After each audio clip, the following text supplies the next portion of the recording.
ಸರ್ಕಾರ ಹಂಚಿತ್ತು ಮನೆ ಈಗ ಎಂತ ಪರಿಸ್ಥಿತಿಯಲ್ಲಿ ಇದೆಯೇ ಅಂತ ಕೇಳಿದ್ರೆ, ಸರ್ಕಾರದಿಂದ ಮನೆಯನ್ನ ಪಡೆದಂತಹ ಯಾರು ಫಲಾನುಭವಿಗಳಿದ್ದಾರಲ್ಲ ಅವರೆಲ್ಲರೂ ಕೂಡ ಸರ್ಕಾರಕ್ಕೆ ಹಿಡಿ ಶಾಪ ಹಾಕ್ತಾ ಇದ್ದಾರೆ. ಯಾಕೆ, ಎಲ್ಲಿ ಇದು, ಈ ಕುರಿತಾಗಿ ಒಂದು ವರದಿ ಇಲ್ಲಿದೆ ನೋಡಿ. ಕೋಗಿಲು ನಿವಾಸಿಗಳಿಗೆ ಇದೀಗ ಸರ್ಕಾರ 2.5 ಲಕ್ಷಕ್ಕೆ ಮನೆ ಕೊಡ್ತಿದೆ. ಬಟ್ ಇದೀಗ ಇತರೆ ರಾಜೀವ್ ಗಾಂಧಿ ನಿಗಮದ ಏನೋ ನಿವಾಸಿಗಳು ಅಲ್ಲಿ ಸಹ ಏನೋ ಮನೆ ತೆಗೆದುಕೊಂಡಿದ್ದಾರೆ. ಬಟ್ 7 ಲಕ್ಷ ಕೊಟ್ಟು ಮನೆ ತೆಗೆದುಕೊಂಡಿದ್ದಾರೆ. ಅದಕ್ಕೆ ಮತ್ತೆ ಬಡ್ಡಿ ಎಕ್ಸ್ಟ್ರಾ ಒಟ್ಟು 14ರಿಂದ 15 ಲಕ್ಷ ಆಗಿದೆ. ಹೀಗಾಗಿ ನಮ್ಮ ಸಬ್ಸಿಡಿಯನ್ನ ಮನ್ನಾ ಮಾಡಬೇಕು ಎಂಬುದು ಒಂದ್ ಕಡೆ ಒತ್ತಾಯವಾಗಿದೆ. ನಾನೀಗ ಯಶವಂತಪುರ ವಿಧಾನಸಭಾ ಕ್ಷೇತ್ರದ ಸುಬ್ಬರಾಯಪ್ಪನ ಪಾಳ್ಯದಲ್ಲಿದ್ದೇನೆ. ನೋಡ್ತಿರ್ಬೋದು, ಇದು ರಾಜೀವ್ ಗಾಂಧಿ ವಸತಿ ನಿಗಮದ ಮನೆಗಳಿದು. ಸುಮಾರು ಒಂದು 50 ಕುಟುಂಬ ಇಲ್ಲಿ ವಾಸವಾಗಿದ್ದಾವೆ. ಇವರು 7 ಲಕ್ಷ ಕೊಟ್ಟು ಮನೆ ತೆಗೆದುಕೊಂಡಿದ್ದಾರೆ. ಅದಕ್ಕೆ 7 ಲಕ್ಷ ಬಡ್ಡಿ ಆಗಿದೆ, ಒಟ್ಟು 14 ಲಕ್ಷ ಆಗಿದೆ. ಹೀಗಾಗಿ ಅವರಿಗೆ 2.5 ಲಕ್ಷಕ್ಕೆ ಮನೆ ಹೇಗೆ ಕೊಟ್ಟಿದ್ದೀವಿ, ಅವರಿಗೊಂದು ನಿಯಮನ, ನಮಗೊಂದು ನಿಯಮನ, ಹೀಗಾಗಿ ನಮಗೂ ಸಹ ಸಬ್ಸಿಡಿ ಕೊಡಬೇಕು ಅಂತ ಒಂದ್ ಕಡೆ ಒತ್ತಾಯ ಮಾಡ್ತಿದ್ರೆ, ಮತ್ತೊಂದ್ ಕಡೆ ಇಲ್ಲಿ ಎಲ್ಲ ಕ್ವಾಲಿಟಿಯಾಗಿ ಮೇಂಟೈನ್ ಮಾಡಿಲ್ಲ ರಾಜೀವ್ ಗಾಂಧಿ ವಸತಿ ನಿಗಮದ ಅಧಿಕಾರಿಗಳು. ಆ ಮನೆ ಬಿರುಕ್ಬಿಟ್ಟಿದೆ, ವಾಟರ್ ಲೀಕೇಜ್ ಆಗ್ತಿದೆ, ಲಿಫ್ಟ್ ವರ್ಕ್ ಆಗ್ತಿಲ್ಲ, ಚರಂಡಿ ನಿರ್ವಹಣೆ ವ್ಯವಸ್ಥೆ ಇಲ್ಲ, ತುಂಬಾ ಸಮಸ್ಯೆ ಆಗಿದೆ. ಆ ಸಿಮೆಂಟ್ ಎಲ್ಲ ಕೈಯಲ್ಲಿ ಕಿತ್ತು ಬರ್ತಿದೆ, ಕರೆಂಟ್ ವರ್ಕ್ ಆಗ್ತಿಲ್ಲ, ಹೀಗಾಗಿ ತುಂಬಾ ಸಮಸ್ಯೆ ಇದೆ. ಹೀಗಾಗಿ ಇಲ್ಲಿ ನಿವಾಸಿಗಳ ಒಂದ್ ಕಡೆ ಸರ್ಕಾರದ ವಿರುದ್ಧ ಆಕ್ರೋಶ ಹೊರಾಗ್ತಿದ್ರೆ, ನಮಗೂ ಸಬ್ಸಿಡಿ ಬೇಕು, ನಾವು ಸಹ ಏನಾದ್ರೂ ಕೇರಳದಿಂದ ಲೆಟರ್ ಏನೋ ಕೊಡಬೇಕಾ ಎಂಬುದು ಒಂದ್ ಕಡೆ ವ್ಯಂಗ್ಯವಾಡ್ತಿದ್ರೆ. ಯಾಕಂದ್ರೆ ಅಲ್ಲಿ 2.5 ಲಕ್ಷಕ್ಕೆ ಮನೆ ಕೊಟ್ಟಿದ್ರೆ ಆ ಒಂದು ನಿವಾಸಿಗಳಿಗೆ, ಒಟ್ಟು 167 ನಿವಾಸಿಗಳಿಗೆ. ಹೀಗಾಗಿ ನಮಗೂ ಸಹ ಸಬ್ಸಿಡಿ ಕೊಡಿ ಅಂತ ಒಂದ್ ಕಡೆ ಸರ್ಕಾರಕ್ಕೆ ಒತ್ತಾಯ ಸಹ ಮಾಡ್ತಿದ್ರೆ. ಇಲ್ಲಿ ಮಾತಾಡಿಸ್ತೀನಿ, ತುಂಬಾ ನಿವಾಸಿಗಳಿದ್ದಾರೆ. ಸರ್, ಸರ್ಕಾರಕ್ಕೆ ಏನಂತ ಒತ್ತಾಯ ಮಾಡ್ತಾರೆ ಅಂತ? ಯಾಕಂದ್ರೆ ಕೋಗಿಲ್ ನಿವಾಸಿಗಳಿಗೆ 2.5 ಲಕ್ಷಕ್ಕೆ ಸಬ್ಸಿಡಿ ಕೊಟ್ಟಿದ್ದಾರೆ, ನೀವು 7 ಲಕ್ಷ ಕೊಟ್ಟು ಮನೆ ತೆಗೆದುಕೊಂಡಿದ್ರೆ 53 ಸಾವಿರ, ಅದಕ್ಕೆ ಮತ್ತೆ ಬಡ್ಡಿ ಎಕ್ಸ್ಟ್ರಾ. ಏನ್ ಸರ್ಕಾರಕ್ಕೆ ಏನ್ ಹೇಳ್ತಾರೆ ಅಂತ? ಇವಾಗ ನಮಗೂ ರಿಟರ್ನ್ ಕೊಡಿ, ಅವ್ರು ಕಟ್ಟಂಗೆ. ಇವಾಗ ಅವ್ರು ಎಲ್ಲಿಂದ ಬಂದು ಇದ್ ಮಾಡಿದವ್ರಿಗೆ ಕೊಡ್ತಾ ಇದ್ದೀರಾ. ನಾವ್ ಇಲ್ಲಿ ಹುಟ್ಟಿ ಇಲ್ಲಿ ಬೆಳೆದಿರೋ ನಮ್ಗೆ ಇಲ್ಲಾಂದ್ರೆ ಏನ್ ಕನ್ನಡ ಕನ್ನಡ ಕನ್ನಡ ಅಂತಿಲ್ಲ. ಯಾಕೆ ಕನ್ನಡ ಅಂತೀರಾ? ತಮಿಳವರು ಹಿಂದಿಯವರು ಎಲ್ಲ ಬಂದು ಸೇರ್ಕೊಂಡವ್ರೆ. ನಮ್ಗೇನು ಉಪಯೋಗ ಇದೆ? ಇಲ್ಲಿ ಹುಟ್ಟಿ ಬೆಳೆದಿದ್ದೀವಿ, ಏನ್ ಪ್ರಯೋಜನ? ಎಲ್ಲ ರೇಷನ್ ಕಾರ್ಡ್ ಇಂದ, ಇದು BPL ಕಾರ್ಡ್ ಇಂದ ಎಲ್ಲ ಇದೆ, ಆಧಾರ್ ಕಾರ್ಡ್ ಇದೆ, BPL ಕಾರ್ಡ್ ಎಲ್ಲಾನು ಇದೆ. ಇಟ್ಕೊಂಡು ಕೊಡೋದಕ್ಕೇನು ನಮ್ಗೆ? ನಮ್ಗೆ ಕೊಡ್ತಿದ್ರೆ ಅವ್ರು ಕೊಟ್ಟರೆ ನಾವು ಬಿಡೋದಿಲ್ಲ. ಅಮ್ಮ, ಹೇಳಿ, ಏನ್ ಹೇಳ್ತೀರಿ ಈ ಒಂದು ವಿಷಯಕ್ಕೆ? ಯಾಕಂದ್ರೆ ಕೋಗಿಲೆ ನಿವಾಸಿಗಳಿಗೆ 2.5 ಲಕ್ಷಕ್ಕೆ ಸಬ್ಸಿಡಿ ಕೊಟ್ಟು ಮನೆ ಕೊಡ್ತಿದ್ರೆ, ನೀವು 7.5 ಲಕ್ಷ ಕೊಟ್ಟು ತೆಗೆದುಕೊಂಡಿದ್ರೆ, ಅದು ಕಟ್ಟಡ ಸರಿ ಇಲ್ಲ, ವಾಟರ್ ಲೀಕೇಜ್ ಆಗುತ್ತೆ, ಲಿಫ್ಟ್ ಚೆನ್ನಾಗಿಲ್ಲ ಅಂತ ಹೇಳ್ತೀರಾ. ಏನ್ ಹೇಳ್ತೀರಂತ ಈ ಒಂದು ವಿಷಯಕ್ಕೆ? ಸರ್ಕಾರಕ್ಕೆ ಏನು ಒತ್ತಾಯ ಮಾಡ್ತಾರಂತ? ನಮಗೂ ನ್ಯಾಯ ದೊರಕಿಸ್ಕೊಡಿ ಅಂತ ಕೇಳ್ತೀವಿ. ಈಗ ಕನ್ನಡದವ್ರಿಗೂ ಕನ್ನಡ ಅಂತಾರಲ್ಲ, ಕೇರಳದವ್ರಿಗೆ ಯಾಕೆ ಅವಕಾಶ ಕೊಡ್ತಾರ ಅವರು? ನಮ್ ಕನ್ನಡದವ್ರಿಗೆ ಯಾಕೆ ಅವಕಾಶ ಕೊಡಲ್ಲ? ಇದು ಮಾಡಬಾರ್ದು, ಇದು ಭೇದ ಮಾಡಬಾರ್ದು. ಫಸ್ಟ್ ನಾವು ಕನ್ನಡದವರು, ನಮ್ ಕನ್ನಡದವ್ರಿಗೆ ಫಸ್ಟ್ ಕೊಡ್ಬೇಕು ಅವ್ರ ಪ್ರಿಫರೆನ್ಸ್. ಅದನ್ನ ಬಿಟ್ಟು ಬೇರೆ ಯಾರೋ ಬೇರೆ ದೇಶದವ್ರಿಗೆ ಕೊಟ್ರೆ ಸುಮ್ನೆ ಇರ್ತಾರ ಜನ? ಹೇಳಿ, ಏನ್ ಟ್ಯಾಕ್ಸ್ ಕಟ್ಟಿಸ್ಕೊಂಡಿದ್ದೀರಾ ಅವ್ರ ಹತ್ರ? ತೋರಿಸಿ, ಒಂದೇ ಒಂದು ಪ್ರೂಫ್ ತೋರಿಸಿ. ನೀವು ಅವ್ರ ಟ್ಯಾಕ್ಸ್ ಕಟ್ಟಿರೋದಕ್ಕೆ ನಾವು ಕಟ್ಟಿರೋದಕ್ಕೆ ಪ್ರೂಫ್ ಕೊಡ್ತೀವಿ, ಪ್ರತಿಯೊಬ್ರು ಕೊಡ್ತೀವಿ. ನಾವು ಇವಾಗ ಇವ್ರು ಕಮ್ಮಿ ಮಾಡ್ಲಿಲ್ಲ ಅಂತ ಹೇಳೋರು, ನಾವು ನೆಕ್ಸ್ಟ್ ಇವಾಗ ಫ್ರೀಡಂ ಪಾರ್ಕ್ ಅಲ್ಲಿ ಹೋರಾಟ ಸ್ಟಾರ್ಟ್ ಮಾಡ್ತಾ ಇದೀವಿ. ಬರೀ ಇದೊಂದೇ ಸೈಟ್ ಅಲ್ಲ ಸರ್, ನಮ್ಮ ರಾಜೀವ್ ಗಾಂಧಿ ಎಷ್ಟು ಸೈಟ್ ಇದಾವೆ? 28 ಕ್ಷೇತ್ರ ಇದೆ. 28 ಕ್ಷೇತ್ರದಲ್ಲಿ ಪ್ರಾಜೆಕ್ಟ್ಗಳಿದಾವೆ. ನಾವು ಪ್ರತಿಯೊಂದು ಸೈಟ್ನವರು ಎಲ್ಲ ಸೇರಿ ಫ್ರೀಡಂ ಪಾರ್ಕ್ ಅಲ್ಲಿ ಹೋರಾಟ ಸ್ಟಾರ್ಟ್ ಮಾಡ್ತೀವಿ. ಯಾಕಂದ್ರೆ ಇಲ್ಲಿ ನಿವಾಸಿಗಳು ಹೇಳ್ತಾರೆ, ನಮಗೂ ಸಬ್ಸಿಡಿ ಕೊಡಬೇಕು, ಇಲ್ಲವಾದ್ರೆ ಉಗ್ರ ಹೋರಾಟ ಮಾಡ್ತಿದ್ದೇವೆ. ನಾವು ಏನಾದ್ರೂ ಕೇರಳದಿಂದ ಲೆಟರ್ ಬರ್ಸ್ಬೇಕಾ, ಬರೆದುಕೊಂಡು ಸರ್ಕಾರ ಕೊಡಬೇಕಾ? ಹೀಗಾಗಿ ಒಂದ್ ಕಡೆ ವ್ಯಂಗ್ಯವಾಗಿ ಸರ್ಕಾರದ ಆಕ್ರೋಶ ಹೊರಾಗ್ತಿದ್ದಾರೆ. ಯಾಕಂದ್ರೆ ಲಕ್ಷ ಕೊಟ್ಟು ಒಂದ್ ಕಡೆ ಫ್ಲಾಟ್ ಅನ್ನು ತೆಗೆದುಕೊಂಡಿದ್ದಾರೆ, ಬಟ್ ಸರಿಯಾಗಿ ಇಲ್ಲಿ ಮೂಲ ಸೌಕರ್ಯ ಇಲ್ಲ. ಮತ್ತೊಂದ್ ಕಡೆ ಸಬ್ಸಿಡಿ ಕೊಡಬೇಕು, ಕೋಗಿಲೆ ಬಡಾವಣೆಗೆ ಒಂದು ನ್ಯಾಯ, ನಮಗೊಂದು ಮತ್ತೊಂದು ನ್ಯಾಯ ಅಂತ ಒಂದ್ ಕಡೆ ಆಕ್ರೋಶ ಹೊರಾಗ್ತಿದ್ದಾರೆ. ಸರ್ಕಾರ ಮುಂದಿನ ದಿನಗಳಲ್ಲಿ ಒಂದ್ ಕಡೆ ಉಗ್ರವಾದ ಹೋರಾಟಕ್ಕೆ ಇವರು ಮುಂದಾಗಿದ್ದಾರೆ. ಎಲ್ಲೇ ಇಲ್ಲಿ ರಾಜೀವ್ ಗಾಂಧಿ ನಿಗಮದ ವಸತಿ ನಿಗಮದ ನಿವಾಸಿಗಳಿದ್ದಾರೋ ಅವರೆಲ್ಲ ಜೊತೆಗೂಡಿ ಒಂದ್ ಕಡೆ ಫ್ರೀಡಂ ಪಾರ್ಕ್ ನಲ್ಲಿ ದೊಡ್ಡ ಮಟ್ಟದ ಹೋರಾಟಕ್ಕೆ ತಯಾರಿ ನಡೆಸಿದ್ದಾರೆ. ಕ್ಯಾಮರಾ ಪರ್ಸನ್ ಶಿವ ಜೊತೆ ವೀರೇಶ್, ರಿಪಬ್ಲಿಕ್ ಕನ್ನಡ, ಬೆಂಗಳೂರು. ಸರ್ಕಾರ ಹಂಚಿತ್ತು ಮನೆ ಈಗ ಎಂತ ಪರಿಸ್ಥಿತಿಯಲ್ಲಿ ಇದೆಯೇ ಅಂತ ಕೇಳಿದ್ರೆ, ಸರ್ಕಾರದಿಂದ ಮನೆಯನ್ನ ಪಡೆದಂತಹ ಯಾರು ಫಲಾನುಭವಿಗಳಿದ್ದಾರಲ್ಲ ಅವರೆಲ್ಲರೂ ಕೂಡ ಸರ್ಕಾರಕ್ಕೆ ಹಿಡಿ ಶಾಪ ಹಾಕ್ತಾ ಇದ್ದಾರೆ. ಯಾಕೆ, ಎಲ್ಲಿ ಇದು, ಈ ಕುರಿತಾಗಿ ಒಂದು ವರದಿ ಇಲ್ಲಿದೆ ನೋಡಿ.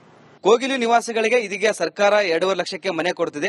ಬಟ್ ಇದೀಗ ಇತರೆ ರಾಜೀವ್ ಗಾಂಧಿ ನಿಗಮದ ಏನೋ ನಿವಾಸಿಗಳು ಅಲ್ಲಿ ಸಹ ಏನೋ ಮನೆ ತೆಗೆದುಕೊಂಡಿದ್ದಾರೆ. ಬಟ್ 7 ಲಕ್ಷ ಕೊಟ್ಟು ಮನೆ ತೆಗೆದುಕೊಂಡಿದ್ದಾರೆ. ಅದಕ್ಕೆ ಮತ್ತೆ ಬಡ್ಡಿ ಎಕ್ಸ್ಟ್ರಾ ಒಟ್ಟು 14ರಿಂದ 15 ಲಕ್ಷ ಆಗಿದೆ. ಹೀಗಾಗಿ ನಮ್ಮ ಸಬ್ಸಿಡಿಯನ್ನ ಮನ್ನಾ ಮಾಡಬೇಕು ಎಂಬುದು ಒಂದ್ ಕಡೆ ಒತ್ತಾಯವಾಗಿದೆ. ನಾನೀಗ ಯಶವಂತಪುರ ವಿಧಾನಸಭಾ ಕ್ಷೇತ್ರದ ಸುಬ್ಬರಾಯಪ್ಪನ ಪಾಳ್ಯದಲ್ಲಿದ್ದೇನೆ. ನೋಡ್ತಿರ್ಬೋದು, ಇದು ರಾಜೀವ್ ಗಾಂಧಿ ವಸತಿ ನಿಗಮದ ಮನೆಗಳಿದು. ಸುಮಾರು ಒಂದು 50 ಕುಟುಂಬ ಇಲ್ಲಿ ವಾಸವಾಗಿದ್ದಾವೆ. ಇವರು 7 ಲಕ್ಷ ಕೊಟ್ಟು ಮನೆ ತೆಗೆದುಕೊಂಡಿದ್ದಾರೆ. ಅದಕ್ಕೆ 7 ಲಕ್ಷ ಬಡ್ಡಿ ಆಗಿದೆ, ಒಟ್ಟು 14 ಲಕ್ಷ ಆಗಿದೆ. ಹೀಗಾಗಿ ಅವರಿಗೆ 2.5 ಲಕ್ಷಕ್ಕೆ ಮನೆ ಹೇಗೆ ಕೊಟ್ರಿ ನೀವು? ನಾವು ಅವರಿಗೊಂದು ನಿಯಮನ, ನಮಗೊಂದು ನಿಯಮನ, ಹೀಗಾಗಿ ನಮಗೂ ಸಹ ಸಬ್ಸಿಡಿ ಕೊಡಬೇಕು ಅಂತ ಒಂದ್ ಕಡೆ ಒತ್ತಾಯ ಮಾಡ್ತಿದ್ರೆ, ಮತ್ತೊಂದ್ ಕಡೆ ಇಲ್ಲಿ ಎಲ್ಲ ಕ್ವಾಲಿಟಿಯಾಗಿ ಮೇಂಟೈನ್ ಮಾಡಿಲ್ಲ ರಾಜೀವ್ ಗಾಂಧಿ ವಸತಿ ನಿಗಮದ ಅಧಿಕಾರಿಗಳು. ಆ ಮನೆ ಬಿರುಕ್ಬಿಟ್ಟಿದೆ, ವಾಟರ್ ಲೀಕೇಜ್ ಆಗ್ತಿದೆ, ಲಿಫ್ಟ್ ವರ್ಕ್ ಆಗ್ತಿಲ್ಲ, ಚರಂಡಿ ನಿರ್ವಹಣೆ ವ್ಯವಸ್ಥೆ ಇಲ್ಲ, ತುಂಬಾ ಸಮಸ್ಯೆ ಆಗಿದೆ. ಆ ಸಿಮೆಂಟ್ ಎಲ್ಲ ಕೈಯಲ್ಲಿ ಕಿತ್ತು ಬರ್ತಿದೆ, ಕರೆಂಟ್ ವರ್ಕ್ ಆಗ್ತಿಲ್ಲ, ಹೀಗಾಗಿ ತುಂಬಾ ಸಮಸ್ಯೆ ಇದೆ. ಹೀಗಾಗಿ ಇಲ್ಲಿ ನಿವಾಸಿಗಳು ಒಂದ್ ಕಡೆ ಸರ್ಕಾರದ ವಿರುದ್ಧ ಆಕ್ರೋಶ ಹೊರಾಗ್ತಿದ್ರೆ, ನಮಗೂ ಸಬ್ಸಿಡಿ ಬೇಕು, ನಾವು ಸಹ ಏನಾದ್ರೂ ಕೇರಳದಿಂದ ಲೆಟರ್ ಏನೋ ಕೊಡ್ಬೇಕಾ ಎಂಬುದು ಒಂದ್ ಕಡೆ ವ್ಯಂಗ್ಯವಾಡ್ತಿದ್ರೆ. ಯಾಕಂದ್ರೆ ಅಲ್ಲಿ 2.5 ಲಕ್ಷಕ್ಕೆ ಮನೆ ಕೊಟ್ಟಿದ್ರೆ ಆ ಒಂದು ನಿವಾಸಿಗಳಿಗೆ, ಒಟ್ಟು 167 ನಿವಾಸಿಗಳಿಗೆ. ಹೀಗಾಗಿ ನಮಗೂ ಸಹ ಸಬ್ಸಿಡಿ ಕೊಡಿ ಅಂತ ಒಂದ್ ಕಡೆ ಸರ್ಕಾರಕ್ಕೆ ಒತ್ತಾಯ ಸಹ ಮಾಡ್ತಿದ್ರೆ. ಇಲ್ಲಿ ಮಾತಾಡಿಸ್ತೀನಿ, ತುಂಬಾ ನಿವಾಸಿಗಳಿದ್ದಾರೆ. ಸರ್, ಸರ್ಕಾರಕ್ಕೆ ಏನಂತ ಒತ್ತಾಯ ಮಾಡ್ತಾರೆ ಅಂತ? ಯಾಕಂದ್ರೆ ಕೋಗಿಲ್ ನಿವಾಸಿಗಳಿಗೆ 2.5 ಲಕ್ಷಕ್ಕೆ ಸಬ್ಸಿಡಿ ಕೊಟ್ಟಿದ್ದಾರೆ, ನೀವು 7 ಲಕ್ಷ ಕೊಟ್ಟು ಮನೆ ತೆಗೆದುಕೊಂಡಿದ್ರೆ 53,000, ಅದಕ್ಕೆ ಮತ್ತೆ ಬಡ್ಡಿ ಎಕ್ಸ್ಟ್ರಾ. ಏನ್ ಸರ್ಕಾರಕ್ಕೆ ಏನ್ ಹೇಳ್ತಾರಂತ? ಇವಾಗ ನಮಗೂ ರಿಟರ್ನ್ ಕೊಡಿ, ಅವ್ರು ಕಟ್ಟಂಗೆ. ಇವಾಗ ಅವ್ರು ಎಲ್ಲಿಂದ ಬಂದು ಇದ್ ಮಾಡಿದವ್ರಿಗೆ ಕೊಡ್ತಾ ಇದ್ದೀರಾ. ನಾವು ಇಲ್ಲಿ ಹುಟ್ಟಿ ಇಲ್ಲಿ ಬೆಳೆದಿರೋ ನಮ್ಗಿಲ್ಲ ಅಂದ್ರೆ ಏನ್ ಕನ್ನಡ ಕನ್ನಡ ಕನ್ನಡ ಅಂತೀರ? ಯಾಕೆ ಕನ್ನಡ ಅಂತೀರಾ? ತಮಿಳವರು ಹಿಂದಿಯವರು ಎಲ್ಲ ಬಂದು ಸೇರ್ಕೊಂಡವ್ರೆ. ನಮ್ಗೇನು ಉಪಯೋಗ ಇದೆ? ಇಲ್ಲಿ ಹುಟ್ಟಿ ಬೆಳೆದಿದ್ದೀವಿ, ಏನ್ ಪ್ರಯೋಜನ? ಎಲ್ಲ ರೇಷನ್ ಕಾರ್ಡ್ ಇಂದ, ಇದು BPL ಕಾರ್ಡ್ ಇಂದ ಎಲ್ಲ ಇದೆ, ಆಧಾರ್ ಕಾರ್ಡ್ ಇದೆ, BPL ಕಾರ್ಡ್ ಎಲ್ಲ ಇದೆ. ಇದ್ಕೊಂಡು ಕೊಡೋದಕ್ಕೇನು ನಮ್ಗೆ? ನಮ್ಗೆ ಕೊಡ್ತಿದ್ರೆ ಅವ್ರು ಕೊಟ್ರೆ ನಾವು ಬಿಡೋದಿಲ್ಲ. ಅಮ್ಮ ಹೇಳಿ, ಏನ್ ಹೇಳ್ತೀರಿ ಈ ಒಂದು ವಿಷಯಕ್ಕೆ? ಯಾಕಂದ್ರೆ ಕೋಗಿಲೆ ನಿವಾಸಿಗಳಿಗೆ 2.5 ಲಕ್ಷಕ್ಕೆ ಸಬ್ಸಿಡಿ ಕೊಟ್ಟು ಮನೆ ಕೊಡ್ತಿದ್ರೆ, ನೀವಾಗ 7.5 ಲಕ್ಷ ಕೊಟ್ಟು ತೆಗೆದುಕೊಂಡಿದ್ರೆ, ಅದು ಕಟ್ಟಡ ಸರಿ ಇಲ್ಲ, ವಾಟರ್ ಲೀಕೇಜ್ ಆಗುತ್ತೆ, ಲಿಫ್ಟ್ ಚೆನ್ನಾಗಿಲ್ಲ ಅಂತ ಹೇಳ್ತಾರ. ಏನ್ ಹೇಳಿದ್ರಂತ ಈ ಒಂದು ವಿಷಯಕ್ಕೆ? ಸರ್ಕಾರಕ್ಕೆ ಏನು ಒತ್ತಾಯ ಮಾಡ್ತಾರಂತ? ನಮಗೂ ನ್ಯಾಯ ದೊರಕಿಸ್ಕೊಡಿ ಅಂತ ಕೇಳ್ತೀವಿ. ಈಗ ಕನ್ನಡದವ್ರಿಗೂ ಕನ್ನಡ ಅಂತಾರಲ್ಲ, ಕೇರಳದವ್ರಿಗೆ ಯಾಕೆ ಅವಕಾಶ ಕೊಡ್ತಾರ ಅವರು? ನಮ್ ಕನ್ನಡದವ್ರಿಗೆ ಯಾಕೆ ಅವಕಾಶ ಕೊಡಲ್ಲ? ಇದು ಮಾಡಬಾರ್ದು, ಇದು ಭೇದ ಮಾಡಬಾರ್ದು. ಫಸ್ಟ್ ನಾವು ಕನ್ನಡದವರು, ನಮ್ ಕನ್ನಡದವ್ರಿಗೆ ಫಸ್ಟ್ ಕೊಡ್ಬೇಕು ಅವ್ರ ಪ್ರಿಫರೆನ್ಸ್. ಅದನ್ ಬಿಟ್ಟು ಬೇರೆ ಯಾರೋ ಬೇರೆ ದೇಶದವ್ರಿಗೆ ಕೊಟ್ರೆ ಸುಮ್ನೆ ಇರ್ತಾರ ಜನ? ಹೇಳಿ, ಏನ್ ಟ್ಯಾಕ್ಸ್ ಕಟ್ಟಿಸ್ಕೊಂಡಿದ್ದೀರಾ ಅವ್ರ ಹತ್ರ? ತೋರಿಸಿ, ಒಂದೇ ಒಂದು ಪ್ರೂಫ್ ತೋರಿಸಿ ನೀವು ಅವ್ರು ಟ್ಯಾಕ್ಸ್ ಕಟ್ಟಿರೋದಕ್ಕೆ. ನಾವು ಕಟ್ಟಿರೋದಕ್ಕೆ ಪ್ರೂಫ್ ಕೊಡ್ತೀವಿ, ಪ್ರತಿಯೊಬ್ರು ಕೊಡ್ತೀವಿ. ನಾವು ಇವಾಗ ಇವ್ರು ಕಮ್ಮಿ ಮಾಡ್ಲಿಲ್ಲ ಅಂತ ಹೇಳಿದ್ರು, ನಾವು ನೆಕ್ಸ್ಟ್ ಇವಾಗ ಫ್ರೀಡಂ ಪಾರ್ಕ್ ಅಲ್ಲಿ ಹೋರಾಟ ಸ್ಟಾರ್ಟ್ ಮಾಡ್ತಾ ಇದೀವಿ. ಬರೀ ಇದೊಂದೇ ಸೈಟ್ ಅಲ್ಲ ಸರ್, ನಮ್ಮ ರಾಜೀವ್ ಗಾಂಧಿ ಎಷ್ಟು ಸೈಟ್ ಇದಾವೆ? 28 ಕ್ಷೇತ್ರ ಇದೆ. 28 ಕ್ಷೇತ್ರದಲ್ಲಿ ಪ್ರಾಜೆಕ್ಟ್ಗಳಿದಾವೆ. ನಾವು ಪ್ರತಿಯೊಂದು ಸೈಟ್ನವರು ಎಲ್ಲ ಸೇರಿ ಫ್ರೀಡಂ ಪಾರ್ಕ್ ಅಲ್ಲಿ ಹೋರಾಟ ಸ್ಟಾರ್ಟ್ ಮಾಡ್ತೀವಿ. ಯಾಕಂದ್ರೆ ಇಲ್ಲಿ ನಿವಾಸಿಗಳು ಹೇಳ್ತಾರೆ, ನಮಗೂ ಸಬ್ಸಿಡಿ ಕೊಡಬೇಕು, ಇಲ್ಲವಾದ್ರೆ ಉಗ್ರ ಹೋರಾಟ ಮಾಡ್ತಿದ್ದೇವೆ. ನಾವು ಏನಾದ್ರೂ ಕೇರಳದಿಂದ ಲೆಟರ್ ಬರ್ಸ್ಬೇಕಾ, ಬರೆದುಕೊಂಡು ಸರ್ಕಾರಕ್ಕೆ ಕೊಡಬೇಕಾ? ಹೀಗಾಗಿ ಒಂದ್ ಕಡೆ ವ್ಯಂಗ್ಯವಾಗಿ ಸರ್ಕಾರದ ಆಕ್ರೋಶ ಹೊರಾಗ್ತಿದ್ದಾರೆ. ಯಾಕಂದ್ರೆ ಲಕ್ಷ ಕೊಟ್ಟು ಒಂದ್ ಕಡೆ ಫ್ಲಾಟ್ ಅನ್ನು ತೆಗೆದುಕೊಂಡಿದ್ದಾರೆ, ಬಟ್ ಸರಿಯಾಗಿ ಇಲ್ಲಿ ಮೂಲ ಸೌಕರ್ಯ ಇಲ್ಲ. ಮತ್ತೊಂದ್ ಕಡೆ ಸಬ್ಸಿಡಿ ಕೊಡಬೇಕು, ಕೋಗಿಲೆ ಬಡಾವಣೆಗೆ ಒಂದು ನ್ಯಾಯ, ನಮಗೊಂದು ಮತ್ತೊಂದು ನ್ಯಾಯ ಅಂತ ಒಂದ್ ಕಡೆ ಆಕ್ರೋಶ ಹೊರಾಗ್ತಿದ್ದಾರೆ. ಸರ್ಕಾರ ಮುಂದಿನ ದಿನಗಳಲ್ಲಿ ಒಂದ್ ಕಡೆ ಉಗ್ರವಾದ ಹೋರಾಟಕ್ಕೆ ಇವರು ಮುಂದಾಗಿದ್ದಾರೆ. ಎಲ್ಲೆಲ್ಲಿ ರಾಜೀವ್ ಗಾಂಧಿ ನಿಗಮದ ವಸತಿ ನಿಗಮದ ನಿವಾಸಿಗಳಿದ್ದಾರೋ ಅವರೆಲ್ಲ ಜೊತೆ ಕೂಡಿ ಒಂದ್ ಕಡೆ ಫ್ರೀಡಂ ಪಾರ್ಕ್ ನಲ್ಲಿ ದೊಡ್ಡ ಮಟ್ಟದ ಹೋರಾಟಕ್ಕೆ ತಯಾರಿ ನಡೆಸಿದ್ದಾರೆ. ಕ್ಯಾಮರಾ ಪರ್ಸನ್ ಶಿವ ಜೊತೆ ವೀರೇಶ್, ರಿಪಬ್ಲಿಕ್ ಕನ್ನಡ, ಬೆಂಗಳೂರು. ಸರ್ಕಾರ ಹಂಚಿತ್ತು ಮನೆ ಈಗ ಎಂತ ಪರಿಸ್ಥಿತಿಯಲ್ಲಿ ಇದೆಯೇ ಅಂತ ಕೇಳಿದ್ರೆ, ಸರ್ಕಾರದಿಂದ ಮನೆಯನ್ನ ಪಡೆದಂತಹ ಯಾರು ಫಲಾನುಭವಿಗಳಿದ್ದಾರಲ್ಲ ಅವರೆಲ್ಲರೂ ಕೂಡ ಸರ್ಕಾರಕ್ಕೆ ಹಿಡಿ ಶಾಪ ಹಾಕ್ತಾ ಇದ್ದಾರೆ. ಯಾಕೆ, ಎಲ್ಲಿ ಇದು? ಈ ಕುರಿತಾಗಿ ಒಂದು ವರದಿ ಇಲ್ಲಿದೆ ನೋಡಿ. ಕೋಗಿಲು ನಿವಾಸಿಗಳಿಗೆ ಇದೀಗ ಸರ್ಕಾರ 2.5 ಲಕ್ಷಕ್ಕೆ ಮನೆ ಕೊಡ್ತಿದೆ. ಬಟ್ ಇದೀಗ ಇತರೆ ರಾಜೀವ್ ಗಾಂಧಿ ನಿಗಮದ ನಿವಾಸಿಗಳು ಅಲ್ಲಿ ಸಹ ಮನೆ ತೆಗೆದುಕೊಂಡಿದ್ದಾರೆ. ಬಟ್ 7 ಲಕ್ಷ ಕೊಟ್ಟು ಮನೆ ತೆಗೆದುಕೊಂಡಿದ್ದಾರೆ, ಅದಕ್ಕೆ ಮತ್ತೆ ಬಡ್ಡಿ ಎಕ್ಸ್ಟ್ರಾ, ಒಟ್ಟು 14ರಿಂದ 15 ಲಕ್ಷ ಆಗಿದೆ. ಹೀಗಾಗಿ ನಮ್ಮ ಸಬ್ಸಿಡಿಯನ್ನ ಮನ್ನಾ ಮಾಡಬೇಕು ಎಂಬುದು ಒಂದ್ ಕಡೆ ಒತ್ತಾಯವಾಗಿದೆ. ನಾನೀಗ ಯಶವಂತಪುರ ವಿಧಾನಸಭಾ ಕ್ಷೇತ್ರದ ಸುಬ್ಬರಾಯಪ್ಪನ ಪಾಳ್ಯದಲ್ಲಿದ್ದೇನೆ. ನೋಡ್ತಿರ್ಬೋದು, ಇದು ರಾಜೀವ್ ಗಾಂಧಿ ವಸತಿ ನಿಗಮದ ಮನೆಗಳಿದು. ಸುಮಾರು ಒಂದು 50 ಕುಟುಂಬ ಇಲ್ಲಿ ವಾಸವಾಗಿದ್ದಾವೆ. ಇವರು 7 ಲಕ್ಷ ಕೊಟ್ಟು ಮನೆ ತೆಗೆದುಕೊಂಡಿದ್ದಾರೆ, ಅದಕ್ಕೆ 7 ಲಕ್ಷ ಬಡ್ಡಿ ಆಗಿದೆ, ಒಟ್ಟು 14 ಲಕ್ಷ ಆಗಿದೆ. ಹೀಗಾಗಿ ಅವರಿಗೆ 2.5 ಲಕ್ಷಕ್ಕೆ ಮನೆ ಹೇಗೆ ಕೊಟ್ರಿ ನೀವು? ನಾವು ಅವರಿಗೊಂದು ನಿಯಮನ, ನಮಗೊಂದು ನಿಯಮನ, ಹೀಗಾಗಿ ನಮಗೂ ಸಹ ಸಬ್ಸಿಡಿ ಕೊಡಬೇಕು ಅಂತ ಒಂದ್ ಕಡೆ ಒತ್ತಾಯ ಮಾಡ್ತಿದ್ರೆ. ಮತ್ತೊಂದ್ ಕಡೆ ಇಲ್ಲಿ ಎಲ್ಲ ಕ್ವಾಲಿಟಿಯಾಗಿ ಮೇಂಟೈನ್ ಮಾಡಿಲ್ಲ ರಾಜೀವ್ ಗಾಂಧಿ ವಸತಿ ನಿಗಮದ ಅಧಿಕಾರಿಗಳು. ಆ ಮನೆ ಬಿರುಕ್ಬಿಟ್ಟಿದೆ, ವಾಟರ್ ಲೀಕೇಜ್ ಆಗ್ತಿದೆ, ಲಿಫ್ಟ್ ವರ್ಕ್ ಆಗ್ತಿಲ್ಲ, ಚರಂಡಿ ನಿರ್ವಹಣೆ ವ್ಯವಸ್ಥೆ ಇಲ್ಲ, ತುಂಬಾ ಸಮಸ್ಯೆ ಆಗಿದೆ. ಆ ಸಿಮೆಂಟ್ ಎಲ್ಲ ಕೈಯಲ್ಲಿ ಕಿತ್ತು ಬರ್ತಿದೆ, ಕರೆಂಟ್ ವರ್ಕ್ ಆಗ್ತಿಲ್ಲ, ಹೀಗಾಗಿ ತುಂಬಾ ಸಮಸ್ಯೆ ಇದೆ. ಹೀಗಾಗಿ ಇಲ್ಲಿ ನಿವಾಸಿಗಳು ಒಂದ್ ಕಡೆ ಸರ್ಕಾರದ ವಿರುದ್ಧ ಆಕ್ರೋಶ ಹೊರಾಗ್ತಿದ್ರೆ, ನಮಗೂ ಸಬ್ಸಿಡಿ ಬೇಕು, ನಾವು ಸಹ ಏನಾದ್ರೂ ಕೇರಳದಿಂದ ಲೆಟರ್ ಏನೋ ಕೊಡಬೇಕಾ ಎಂಬುದು ಒಂದ್ ಕಡೆ ವ್ಯಂಗ್ಯವಾಡ್ತಿದ್ರೆ. ಯಾಕಂದ್ರೆ ಅಲ್ಲಿ 2.5 ಲಕ್ಷಕ್ಕೆ ಮನೆ ಕೊಟ್ಟಿದ್ರೆ ಆ ಒಂದು ನಿವಾಸಿಗಳಿಗೆ, ಒಟ್ಟು 167 ನಿವಾಸಿಗಳಿಗೆ. ಹೀಗಾಗಿ ನಮಗೂ ಸಹ ಸಬ್ಸಿಡಿ ಕೊಡಿ ಅಂತ ಒಂದ್ ಕಡೆ ಸರ್ಕಾರಕ್ಕೆ ಒತ್ತಾಯ ಸಹ ಮಾಡ್ತಿದ್ರೆ. ಇಲ್ಲಿ ಮಾತಾಡಿಸ್ತೀನಿ, ತುಂಬಾ ನಿವಾಸಿಗಳಿದ್ದಾರೆ.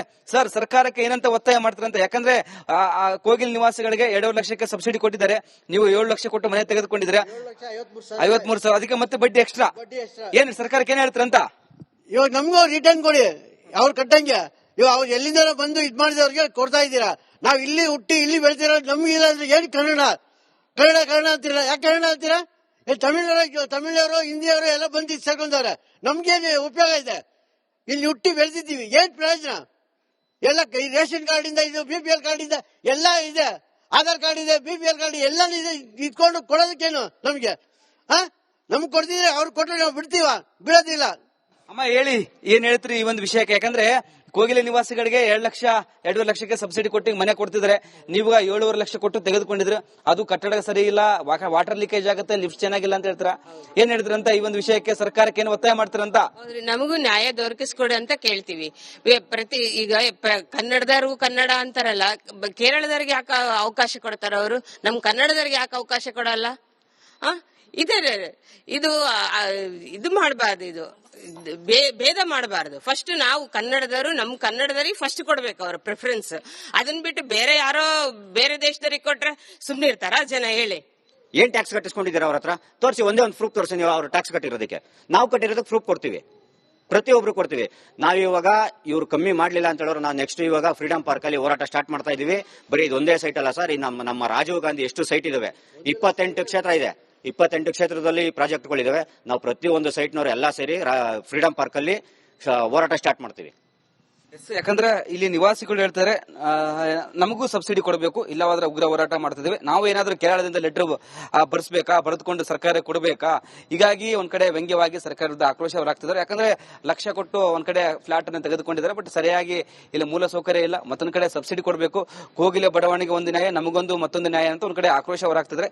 ಸರ್ಕಾರ ಮುಂದಿನ ದಿನಗಳಲ್ಲಿ ಒಂದ್ ಕಡೆ ಉಗ್ರವಾದ ಹೋರಾಟಕ್ಕೆ ಇವರು ಮುಂದಾಗಿದ್ದಾರೆ.